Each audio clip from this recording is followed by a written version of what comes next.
Hello, and thank you for listening to another episode of Just Get a Real Job with your host, me, Jamie McKinley. I'm absolutely thrilled to welcome on the Minister for Creative Industries, Ian Murray. It's a bit different to the usual episodes I've done on this podcast, but it was really interesting to chat to Ian about the work that the Department of Media, Culture and Sport are doing at the moment, to ask him some of the questions about the issues facing freelancers, especially in the screen industry, which I've experienced myself as someone who's going for a redundancy with the cancellation of River City. And it was also really interesting to chat to Ian about the brilliant Discover Creative Careers campaign, which shares a lot of the same values and goals as the podcast, in helping demystify the creative industries and help young people discover creative careers. So really interesting conversation, a bit different to the usual ones, but I hope you guys enjoy it. I'd love to hear your thoughts. Do get in touch. And please subscribe wherever you're listening. Hope you enjoy. Ian Murray, thank you very, very much for coming on Just Get a Real Job podcast this morning. You're, of course, the Minister for Creative Industries. And I think you're across another brief as well. You're across science and innovation as well, right? That's right, yeah. I've got a joint ministerial brief designed because on the science, innovation and technology side, there was a machinery of government change, and a lot of the DCMS stuff in terms of telecoms and broadband all went across to DSET. But since the reshuffle, all that stuff's gone to a different minister. So I've essentially got two nice portfolios now across both departments, which work quite well with synergies of data and digital. So it's a really nice portfolio to have. Brilliant. Well, this podcast is all about demystifying the creative industries. So lots to ask you, but I can't start the interview without mentioning Scotland's amazing achievement the other night. I'm sure everyone's still buzzing about it. I certainly have. It was a mad night. Well, mad, and since then, we'll all have our stories about what actually happened on the night, which we were all. I think by the time the fourth goal hit the back of the net, I was on the coffee table waking the whole house up. So, but actually since then, just scrolling through social media, just the videos that are on there and everybody else, and I have spent quite a bit of time over the last 48 hours or so trying to work out where Scotland might be playing. Of course, it's a complete lottery, and how my brother and I are going to be able to get there. But that's a story for another day. But I think everyone, all those wonderful stories of Argentina in '78 and how people sold everything to get there on sort of Gardeloo boats and everything else. I think those stories are going to be pretty prevalent come next summer. But it's a fantastic opportunity, and I was delighted actually that I was in the office yesterday at DCMS and all the staff screens will be coming on them, which I thought was quite nice as well. So we're infiltrating the UK government departments as well, which is a great advantage. No, it's very good. Well, Ian, just to start for our listeners, because a lot of people listening are, working in various creative jobs, they might not understand exactly what your role is, but and more in terms of the creative industry side, but can you just do a quick intro, just in like sort of layman's terms, so people understand what you're actually responsible for? And yeah, certainly. Well, I'm a minister across two departments, but for the relevance of this podcast, I'm the Minister of State in the Department of Culture, Media and Sport. The Department of Culture, Media and Sport looks after just that. It looks after all of the cultural side of the UK government's portfolio, all of the media, all of the sports side, and that includes the creative industries, which is the arts as well as everything else. So my role as part of DCMS is the creative industries, the arts, media and cultural diplomacy. So some of this, of course, you talked about Scotland there, some of the Scottish context is devolved. But actually, the responsibilities across the whole of that, I never see them as being devolved, because we should just be working together to resolve these kinds of issues across national boundaries. But yes, that's what we look after. And my biggest sort of custodianship, if you like, of that is looking after the creative industry sector plan, which is the UK government's industrial strategy of how we grow the sector. And as I always say in introduction to any of these issues when I'm talking about the portfolio, is there's not a country in the world that would give the right arm for our creative industries. And it's something that is a jewel in the crown of this country, and something I'm very, very keen not only just to maintain, but also to cherish, to nurture, and to grow. And that's what the plan's all about. definitely. Well, there's lots to ask you and get into, but something we always ask our guests to begin with. Normally, we have people that are sort of working creative careers in various ways on the podcast, but do you have like an early memory or connection to something creative? Was it like a film or a bit of music that you in your youth remember particularly connecting to? Yeah, I mean, I tell the story quite a bit. I lived a 20-minute bus ride away from the Edinburgh festivals, but with the access to them they could have been on the moon. And really the only interaction I had with Edinburgh festivals growing up was the fact it made the buses run late. So, and that feeds into myself and the Secretary of State, Lisa and Andy, in terms of what we want to try and achieve in the arts, because I mean, this podcast is called Get a Real Job, but I'm sure if anybody where I grew up said I want to go into the creative industries, that would be exactly the response you'd have got from parents and maybe even teachers is, no, don't do that, go and get yourself a real job.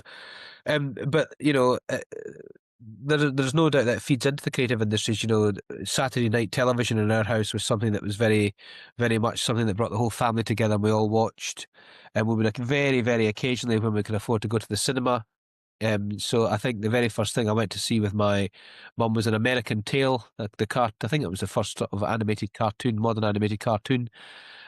So various bits and pieces of that kind of stuff. We're very, very interested in sport, of course, as a family. But in terms of access to the arts in particular and culture, it was something that we weren't given access to and didn't really think we should have access to it. So most of my cultural and musical attachments came from school, really. Yeah, no, it's really interesting you say that, like growing up in sort of in so close to such a big festival in Edinburgh, but feeling quite detached like from it in a way that, in terms of accessibility and just like you don't belong to that world. I think it's something I've felt a lot, especially working in TV as a working class creative. Like I still go into the BBC Scotland office sometimes and go, the hell am I doing? Like, do you know what I mean? It's ingrained because, and the whole name Just Get a Real Job of the podcast, it all comes from that feeling. So yeah, no, it's interesting to hear you say that you felt the same growing up. And that's a real task for us. I mean, the Secretary of State has introduced, since she became the Secretary of State, Arts Everywhere. And we've talked for decades about how you get people from more deprived backgrounds and underrepresented backgrounds into the creative industries. And it has got a lot better, but actually I still think it's pretty impenetrable. And I think we need to try and find tangible ways of making sure that there is arts and access to creative industries for everyone, because there's talent everywhere, but opportunity there is not. So, and how do we crack that? We're determined to try and at least make some inroads. Yeah, definitely, and it's very refreshing to hear the government talking about this and acknowledging it. And I think it's a good opportunity to talk about Discover Creative Careers and some of the initiatives that you guys have launched recently. It was quite interesting reading it because it talks about demystifying the creative industries, and that's actually the byline of this podcast. Is all about demystifying the creative industries, and I've been doing this for nearly 5 years now, and it's all about helping people understand various careers and stuff. So I enjoyed reading the brief, and do you want to sort of explain a bit about it and what it's doing? Yeah, I mean, we launched this at the Co-op Live Arena in Manchester, and actually the reason we did that was because they have a really great program of getting underrepresented groups and underprivileged backgrounds into the Co-op Live Arena to show them how you can access the creative industries, whether you want to be on the main stage in front of 20,000, whether you want to be entertaining in some of the VIP suites, or whether you want to be working in the creative industries in terms of the back office staff or the production side of it. So we launched it there because we know that a third of young people really would like to pursue an interest in a job in the creative industries, but nearly a half of those don't really know how to do that, don't think it's for them. The demystifying it is all part of that process. And I think when you talk about creative industries, people are not quite sure what you mean. And it does span everything from, music and high-end festivals all the way through to advertising, which is the third biggest part of the creative industries, and the whole computer games, all of those kinds of issues, the arts. And therefore it's very, very broad. There's a huge number of wonderful accesses in there. And I remember somebody once telling me that one of the highest paid jobs in film are hairdressers. And I went to see the set of. I'm not even sure I'm allowed to say I went to see the set of it, but I went to see the set of a major Marvel production that's happening at the moment at Pinewood Studios. And there was somebody there cutting wood and putting up canopies on top of windows on the actual set to make it look like Manhattan. And it was just shortly after actually they were filming in Glasgow. And I said to the guys, how do you enjoy your job? What is it you're doing? And there were joiners and there were set designers. And one of the guys turned around to me and said, I've always wanted to be a joiner. And actually, if you want to be a well-paid joiner and you want to do joinery that's exciting, why not work in films? And I think it's that demystifying it in terms of all the jobs that are available and all the jobs that are much sought after. They've got big holes in the kind of skill set that they require for these kind of set building, hairdressers, makeup artists, technicians, electricians, all of that stuff. And why not? If you want to be an electrician, why not be an electrician on Spider-Man? No, I think growing up though, a lot of, if you, especially for me, like I was always interested in film and TV, but the only jobs I knew existed were like acting, directing a movie, maybe writing. Like all three of those are, very hard jobs to do and get, but you don't actually understand that there's all these various roles that exist. I mean, I'm a script editor. I didn't have a clue what a script editor was until I did an internship at it in through Beck2 and stuff. So I think if kids knew about these jobs from a younger age, they might take more of an interest. And it was interesting to see the research behind this campaign and what had identified those gaps and stuff as well. Like, and the research behind the campaign was really powerful because the research came from the young people who were actually expressing an interest in trying to get in. So it's exactly what you've just said. You're a script editor, but had no idea how to get into it. And it was only when you did an internship. I met a young girl who was assistant head of security at Pinewood Studios, and she was a stakeholder liaison. And she only got into it because she had done some kind of event with Disney Plus where they were trying to get people involved, and met somebody there who knew someone who got her into it, and she'd been trying for years. So we've partnered up with Screen Skills, with UCAS, of course, who do the university placements, Creative UK, Channel 4, Netflix, these big organisations, and they're now providing us with the platforms to get people in as entry points, because there is no way you're ever going to go as an entry point in as a script editor. But your entry points are other ways through, so that you can lift your horizons to see what's available and what your skill sets are. And had that not been the case for you, your talents as a script editor would have been lost. And that's why we always say there's talent everywhere, but opportunity not everywhere. And it's an interesting one, and I kind of touched on this a bit later on because it's a difficult time for a lot of freelancers, and I think there's also, as once people get in, it's also hard to then sustain that career, and we'll chat about that. But in terms of the Discover Creative Careers campaign as well, like it's also identifying regionality as a sort of making sure people realise that there's actually opportunities near where they live. Because I think a lot of people think, especially as a Scottish person growing up in Fife, like you're sort of told that you need to move to London to make it a career in TV. And I've very adamantly stayed in Scotland to try and make a career here. But there'll be lots of people across the UK that feel that, like whether they're in Cornwall, Manchester, or Shetland, wherever they are, like they might have that thing, I need to move from where I grew up to. Yeah, and I'll give you an example. When I was either late high school or early university, one of my friends was offered a camera person traineeship with the BBC. It paid like nothing, and yet they had to live in London, and they just couldn't take it up because they had no way of supporting themselves, and the salary they got for being that trainee. Can you imagine someone who is a creative who wants to get involved in television, and you're offered a job with the BBC, which could open up your entire life to that kind of opportunity, and you can't take it because you can't afford to live in London? I mean, that's devastating. So that's why, we put a lot of effort into making sure our public sector broadcasters in particular have quotas for filming across the UK. Channel 4 obviously have a big base in Glasgow. The BBC is right across the country. And other broadcasters like STV are independent production companies, Salford and Manchester. So trying to get production, but also the job opportunities out of London and the South East and into the nations and regions is really important. And it works because the ecosystems then grow, which provides more opportunities. And that's why I think the River City thing's so important, because it is an incubator for talent. Yeah, and it's a huge loss. And I think there's been quite a lot of frustration in Scotland and in different parts of the region that change isn't going fast enough. And it is hard. I know you can only do so much as well at a time, but I think there's still a frustration that a lot of things are, still quite London centric. And there was the stuff with the traitors that came out recently and all that. So it's good to hear the government like acknowledge it and understand that there's still work to do there and things as well. Oh, there's lots of work to do there. I mean, nobody's cracked it, but we can do as much regulation as we want to do. But actually, it's only when those big productions come that you do it, that you see it. And Outlander, of course, has been huge in terms of that ecosystem.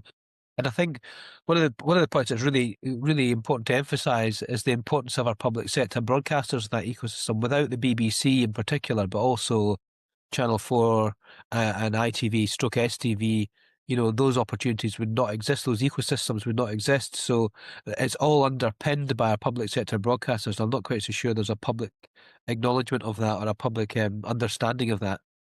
No, definitely. I mean, especially the last few weeks, it's been very bad press for the BBC, and I think, I mean, I'm always talking very positively about the BBC in terms of what the PBS, they all provide such a service, and we need them in this country for our whole industry. Like, if we didn't have the public broadcasters, you wouldn't have big shows on Netflix, because that's where, as you say, the talent pipeline comes through. So, Exactly, and if you think about the difficulties the BBC have had, the organisations that have come out defending the BBC the strongest are your Netflixes and are your other public sector broadcasters, because they know the ecosystem needs them.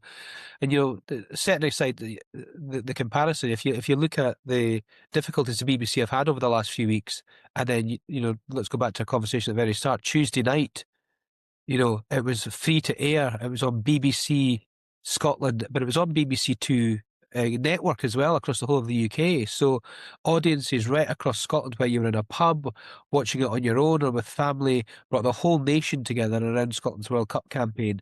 And these are the kind of memories that families will have for generations to come, or maybe for the entirety of their lives, brought to you by the BBC, who can only really do that and our public sector broadcasters. So yes, the BBC have had difficulties in recent times, and yes, they're very serious, and yes, have to be resolved. But actually, Tuesday night's what the BBC is all about. yeah, 100%. And it's so good to have commentary and memories like that as well. It's just, you can't, yeah, it's I don't even have words for it, because I'm still not over that amazing night. Yeah, and it's no disrespect to our other broadcasters that would have had it behind a paywall, but that big national sporting moment that's been talked about as one of the biggest national sporting moments ever in a Scottish context actually was free to air. So the entire nation could enjoy it at the same time. And all those little clips you now see on social media of people dancing on their tables, wrecking their living rooms, pubs being in complete chaos, are all because it was free to air and on the screens. Yeah, definitely, and which is a great thing. Just on Discover Creative Careers and some of the other stuff to do, I want to kind of go back to class as well, which would, I mean, it's been the theme of our whole conversation so far. It's really prevalent, but there's been quite a lot of people working in the creative industries often feel, if you come from a working class background, it's just very hard to fit in, as I touched on at the start. I mean, Eddie Marson, who's quite an acclaimed British actor, recently described for actors that if you don't come from a privileged background, you have to be extraordinary to even have a chance of making it. Whereas if you come from a more privileged background, you can get away with maybe being mediocre. And I think quite a lot of creatives feel like that. So is there like kind of sort of anything else you guys are doing around class, particularly to help people feel that they can not only bridge that gap, but have a sustainable career? Yeah, and that's what the Discover Creative Industry program's all about, actually. It's about it's about geography, but it's also about socioeconomic situation. It's also about underrepresentation.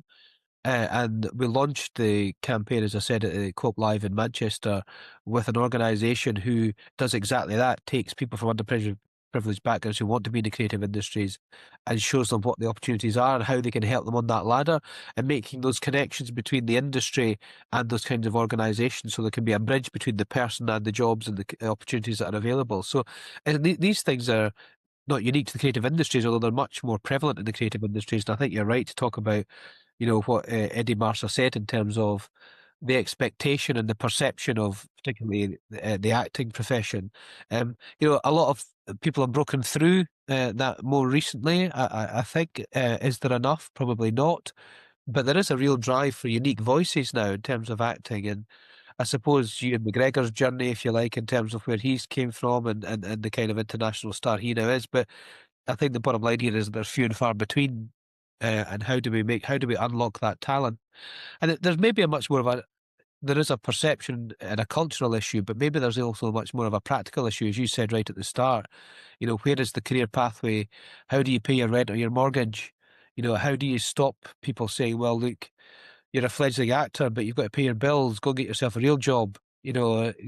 So there's those kinds of structural issues around it as well, that if you are from a privileged background and you have the resources, my example of the trainee camera internship at the BBC, if somebody had the resources, they would just have taken it up and probably be a top camera person at the BBC now, or in international films or whatever. So there is that kind of side of it, and that's not easy to crack. But, as a government, we're looking very much at how we do this and how we support people through. And we're just about to appoint a freelance champion, because freelancing is obviously much more precarious than a real, a salaried job in that sense. So all of these things are complicated, but we're very committed to trying to find a way of resolving them. Yeah, I want to quickly follow up on that freelancer thing, because I think quite a lot of my listeners would be frustrated with me if I didn't ask you about freelancing, because especially in TV and film at the moment, nearly 50% of our industry, according to the like recent Bectus survey, are out of work. I mean, I'm in a position where I'm going for a redundancy at the moment with River City obviously ending. A lot of people do feel quite hopeless. I think there is quite on the ground. I don't always think this comes across from the top up in TV, but I think on the ground there's quite a low morale at the moment. People are feeling quite despondent, quite worried about their future and stuff. There's a lot of people at work. Like, is there, like, as well as the freelancer thing, have you guys got like ideas and stuff of ways we can better help freelancers, especially in the sort of screen sector? Yeah, and this is the big problem, because actually the whole screen sector, as your example puts it, relies on freelancing because that's the way the industry works. I mean, you couldn't possibly have I don't know, an editor who wasn't on a freelance contract, because the work is up and down. The projects do come and go, and that's the way the whole industry works. There isn't a permanent, unless you're on a permanent returning series, of course. In that sense, so freelancing works for the industry, and freelancing works for the people in the industry. But how do you make sure that freelancing is a method of working helps and works for people? And that's why we've established industry forums. We want this freelancing champion to get right underneath the bonnet of it. We want the industry to sign up to, the best practices in all of those issues. We want to be tackling late payments, which is a huge issue, making sure people are getting paid at the time they need to get paid for it. We need to make sure that people can see a pathway towards other contracts. And I suppose the best thing for the freelancing industry and freelancers is to have a thriving, vibrant industry where there is lots of work, a pathway through as a career, and smoothing out those peaks and troughs, if you like. So as a government, what we're trying to do with the sector plan is to grow the industry to do exactly that. So we have one of the most successful TV and film and screen industries in the world, but it is cyclical. And how do we make sure that those peaks and troughs are smoothed out? And that's why we want to grow the sector.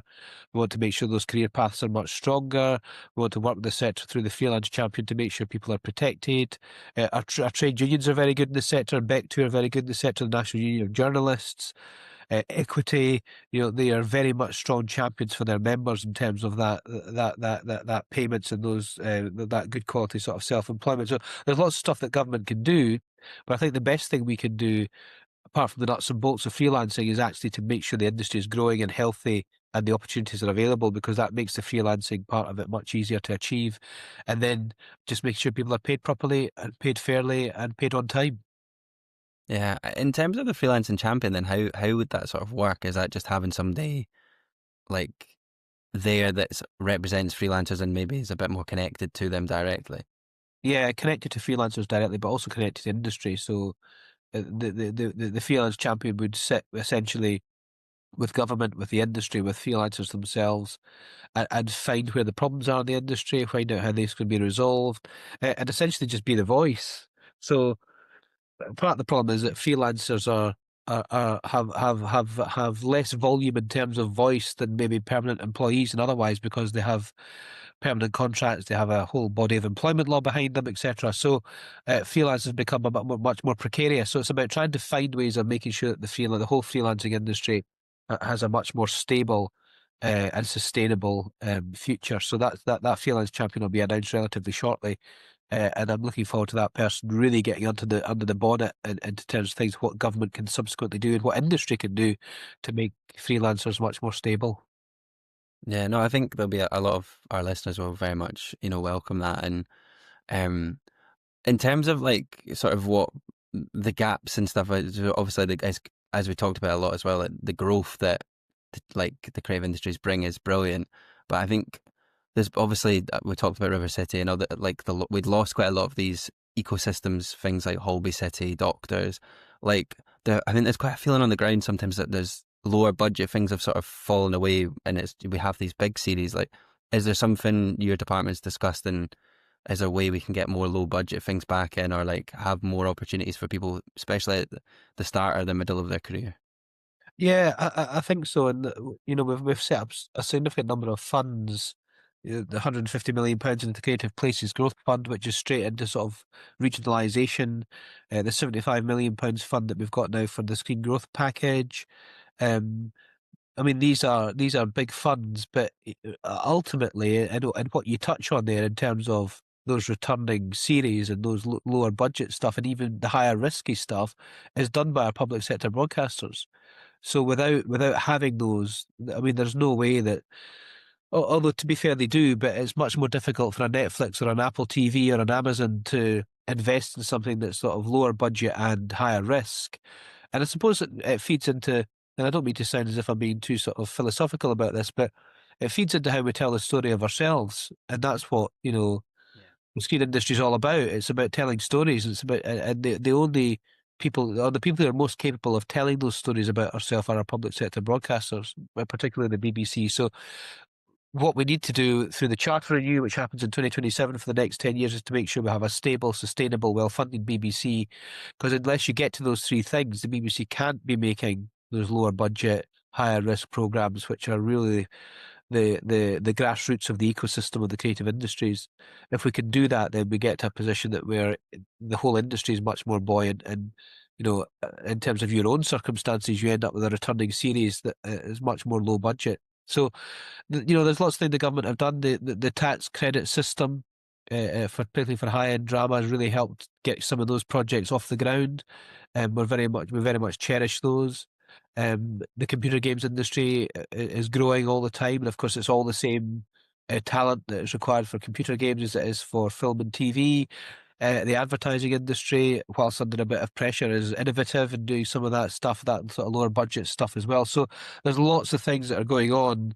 And so the commitment to maintaining the tax credits, the commitment to public sector broadcasting, the commitment to making sure that our public sector broadcasters can work regionally and do those higher risk, low budget stuff to tell the story of the country and of the nation, of the regions is really important to us, and something that we're going to drive forward to the charter renewal.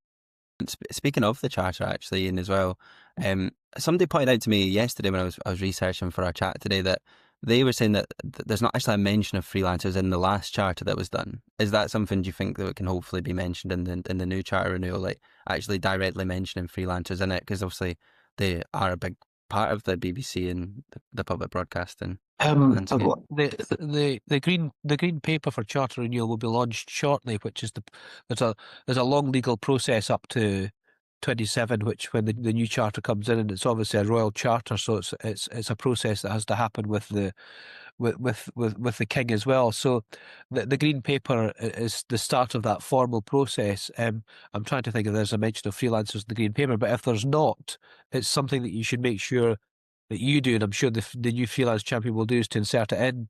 This is an organic process. I don't see this as being sort of something that's done and dusted by government or by the BBC or a stitch up or anything. I want it to be an organic process where people bring in the issues that are much more prevalent to the BBC today than they were 10 years ago at the last charter renewal. So, yeah, I mean, please do come forward with those kind of proposals. And if any of your listeners, when they see the green paper, think there should be this or it should be that, or the BBC should be responsible for this, or maybe a little bit less of that, more of the other, do come forward. It is an open and organic consultation. We need to get this right, because it's got to be right for the next 10 years, but it's also got to be dynamic enough to deal with what the BBC will look like in 2037 as opposed to 2027. And even thinking about 2027, the whole industry is going to be changed by then. So think about the change that's going to happen by 2037. It'll be considerable. So please make sure that people are engaged in that process and coming forward with their own ideas. Yeah, this might actually sort of span across your other brief, but we're talking about change and stuff there. I'm curious your thoughts on AI quickly as well, how that might affect the creative industry. Quite a lot of people are worried about AI, but a lot of people are excited by it. It's certainly a nuanced one, but like, what's your personal feeling about AI? Is this something you guys are, well, of course you will be talking about it, I'm sure, but do you see it like having a negative or positive impact on the creative industry? Well, look, it's probably both. I mean, there is no doubt that the industry will benefit hugely from AI technologies, and they're using them already, whether it be in sound production or otherwise, computer game production, graphics, etc. So AI is very much embedded into the industry already and developing all the time. The AI that we were using just yesterday will be different from the AI that we'll use tomorrow. And therefore, it's a really good opportunity for the industry, particularly in the creative industries, to embrace and embed and help develop AI. But there is a downside to all of that, of course, particularly through the concerns people have with employment. But I've always been of the view that AI is not going to replace employees or freelancers in that sense. What's going to happen is probably freelancers and employees that use AI will replace the ones that can't or don't. In that sense, so it's a really big opportunity that we have to embrace because we want to embrace it rather than it being done to us, and making sure we manage that process properly. So the whole AI copyright debate is very much at the top of the agenda at the moment, and we have to find a way through that because, we have to make sure that our talent is protected for today, but also future talent that's coming through needs to have a remuneration that we've talked about already. So that has to be done. So I think AI is the biggest single generational opportunity we've had in a long time, but actually, the downsides of that have to be managed very, very carefully. Government has to play a key role in that. Yeah, definitely. I think people see the Coca-Cola advert, for example, and they get quite scared. But as you say, there's lots of opportunities as well. Like it gives people from a working class background, like, running this podcast, I sometimes now use AI for research or to help like do my social media posts, and it is very useful for stuff like that. So there's Yeah. opportunities there as well. And actually, if you think about that, though, in the context of how you use it, what it's doing in terms of helping you with your research is it's then subsequently allowing you to spend more time on doing what you do best. So, as a creator, or in any process, there's always a big administrative and bureaucratic part to it, which takes up the time of you not being able to be a creator. So if AI can help you for those administrative and bureaucratic tasks, even for the research, that allows you free up to do more of these podcasts and put more into the production and the post-production, etc., then that's all to the good. But the downside of that is obviously, it's well documented, the downsides of AI. So we have to strike a balance, but I think we should be on the front foot and positive about the opportunities. Definitely. No, there's definitely positives there. And yeah, I think obviously as long as we can sort of protect workers and freelancers from potentially losing work or opportunities as well. I also want to ask you, because I'm obviously government always can often get quite a bad press, and we don't always hear about some of the positive things that are actually happening. So I'm curious, like, as well, what your sort of department has maybe done recently that we might not have heard about in the press. Oh, well, probably everything, because we live in a very febrile political environment at the moment, but the spending review last year concentrated on our industrial strategy. The creative industry sector plan is one of the key 8 strategies as part of that industrial strategy. It invested a lot of money in the industry, £380 million. It's putting money into talent, into skills, into supporting music, into supporting TV and film, all of those kinds of issues. This week, for example, we've announced the policy which will bring forward legislation on very soon for ticket touting, which will be very prevalent to people who's doing live events across the creative industries and selling tickets. So, the resellers of those tickets can now have to be done at face value. Service charges will be capped, and that's just to stop fans being ripped off. So it's a really positive story, and what fans have been selling us for years. They don't want to be spending £2,000 for bots to be able to buy up tickets for Oasis to then sell them on at highly inflated prices. So that's a good big thing that's happened this week. We've got the ticket levies doing very well. That's the voluntary £1 on a ticket that you buy for a arena or concert show that goes straight back into the Live Music Trust, which is helping grassroots and helping venues and helping the next generation. That's working incredibly well. So these are really positive stories. So, government does positive stuff all the time. Getting those kind of things out is difficult. I see the BBC problems at the moment, which being a huge problem for government, as being a big opportunity for the BBC, for us to readdress what it wants to do and for us to be much more positive about the story it tells in the ecosystem of the creative industry. So there's lots of stuff that goes on.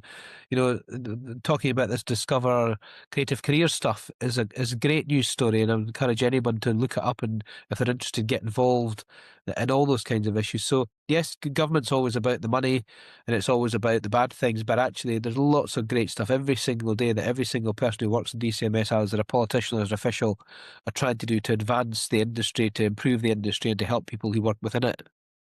Yeah, what would just to expand on that, Ian, what would you and the departments, like, what would you have liked to have achieved by the end of this current parliament with the creative industries? I mean, it's only like it's gone fast. It's like, what, 3.5 years now? It's mad, but yeah, I'd like to have achieved. from a department perspective, I've only been in this job 10 weeks, and You know, if when I leave this job, whenever that might be, whether it be before the next general election or after it or whatever, if we've got the BBC on a sustainable footing for the next decade, that would be a big thing. If we've delivered not either all, or we're on track of delivering all of our sector plans, it's really positive for the creative industries.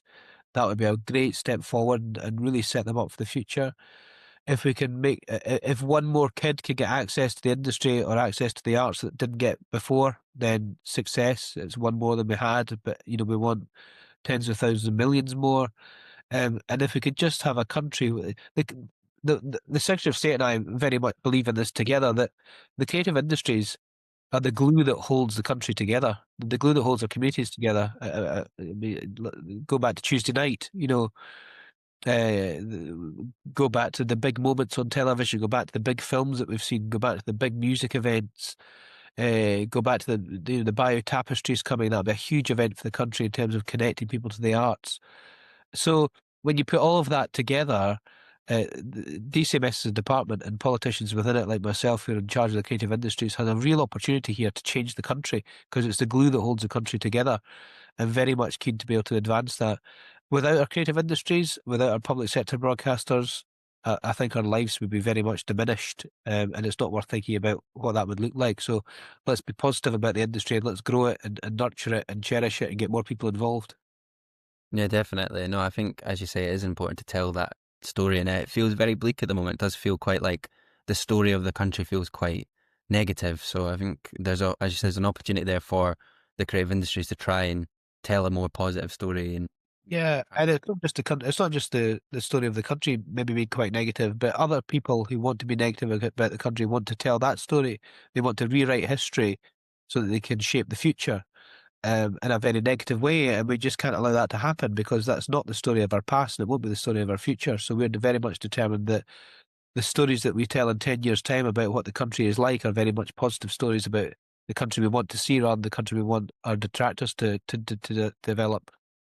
yeah, definitely. I'm sure you've been asked this plenty of times, Ian, and it's maybe a bit of a cliche question, but if you had a magic wand, and you were able to change one thing tomorrow about the creative industries, what would it be? What a great question. If I had a magic wand to wave and change one thing about the creative industries, what would it be? Gosh, I think access.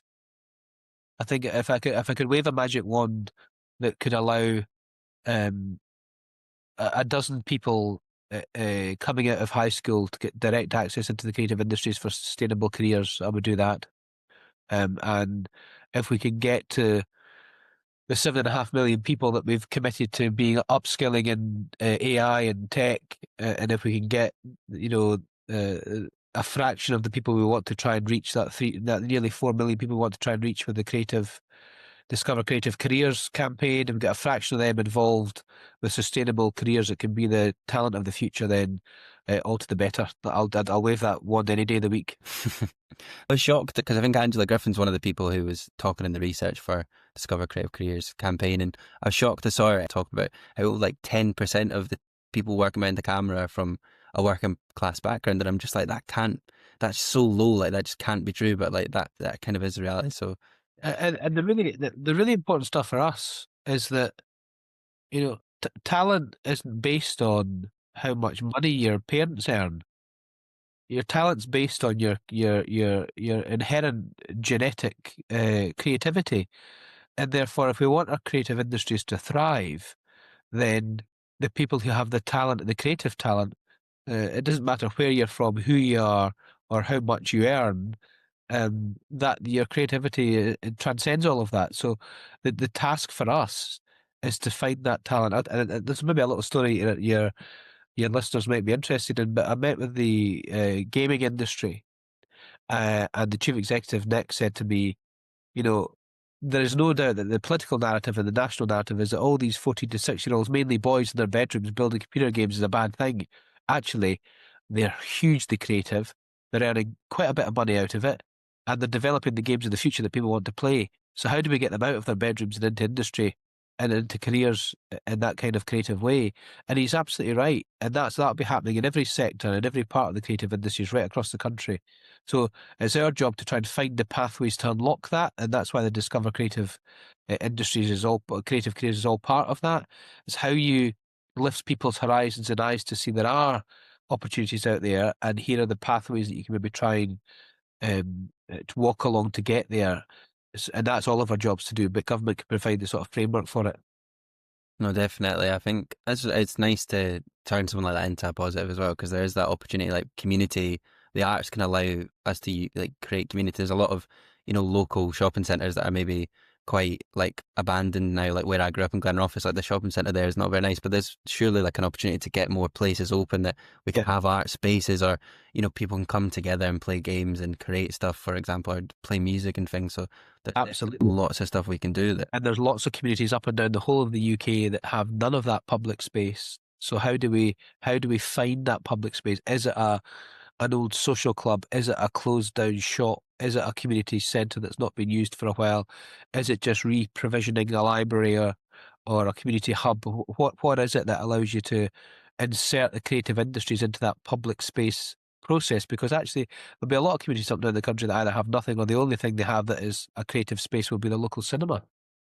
No, for sure. And even that, like, it's quite expensive now to go to theatre and cinema and things because of the cost of living. These places need to make a living, but a lot of people are priced out of that as well. So it's a whole other issue as well.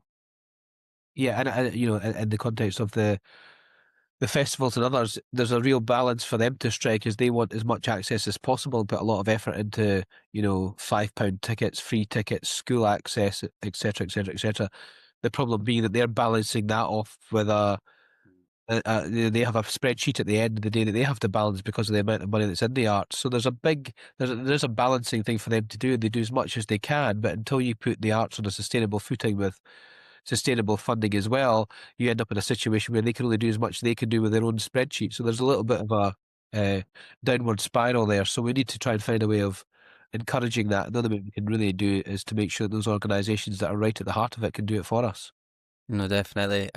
I've started to wrap things up here because I know we're nearly out of time, but something I ask all my guests on this podcast, and I'm sure as a politician this probably is difficult, but how do you sort of look after your mental well-being and stuff? I ask this to creative people who are freelancers, but the hatred towards politicians is, well, I mean, you'll have experienced it yourself, but of course, but how do you sort of like protect your mental health, especially in difficult? Well, it's a great question. Actually, it was Men's Mental Health Day yesterday. In Parliament, all week's been doing stuff, and there was a tremendous question at Prime Minister's Question by one of my Labour colleagues who just stood up and talked about his mental health. He said, "I've never done this before, and we should all do it more."